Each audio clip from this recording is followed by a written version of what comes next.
I work as a senior network engineer for a mid-sized data center. My new manager, let's call him Brian, was a visuals guy. He didn't understand how data moved. He just wanted the server room to look like a Pinterest board. He obsessed over cable management to a degree that was actually dangerous. He wanted everything color-coded, labeled with a label maker, and tucked behind plastic panels where you couldn't see them.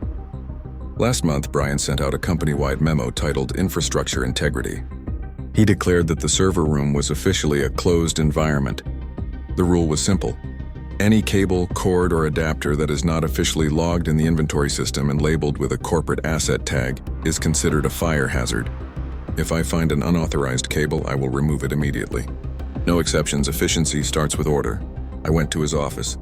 Brian, some of those older servers use legacy bypass cables. They aren't in the new inventory system because they're 20 years old. But if you pull them, the backup power won't kick in during a surge. He didn't even look up from his monitor. Then log them or lose them.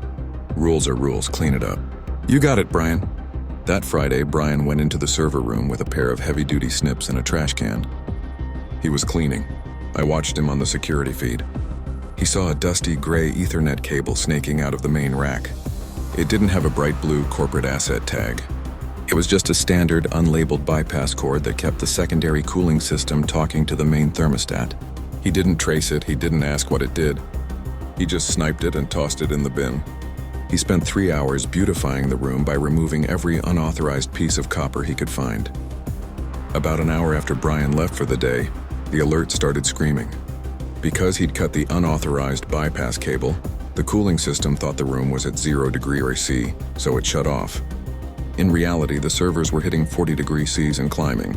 Then the unauthorized power bridge he removed caused the secondary switch to fail. The entire company's website, email, and database went dark. Total blackout. Brian called me, sounding hysterical. "Everything is down, get in here and fix it." "It's a hardware failure." I walked into the server room. It was 45 degrees and smelled like hot plastic. Brian was standing there, sweating in his expensive suit. "I found the problem," I said, pointing to the trash can full of cut wires. "You threw the solution in the garbage." "Well, fix it," he yelled. "Splice them back together." "I can't," I replied calmly. "Per your memo, I am not allowed to use unauthorized or unlabeled cables. If I put those back, I'd be violating policy. I have to order official tagged replacements from the vendor. They'll be here in 3 to 5 business days." The CEO was on the speakerphone. He heard everything. The policy was revoked within 60 seconds, and Brian was invited to pursue opportunities elsewhere the following Monday. I fixed the connection in 5 minutes with an unauthorized cable I had in my pocket.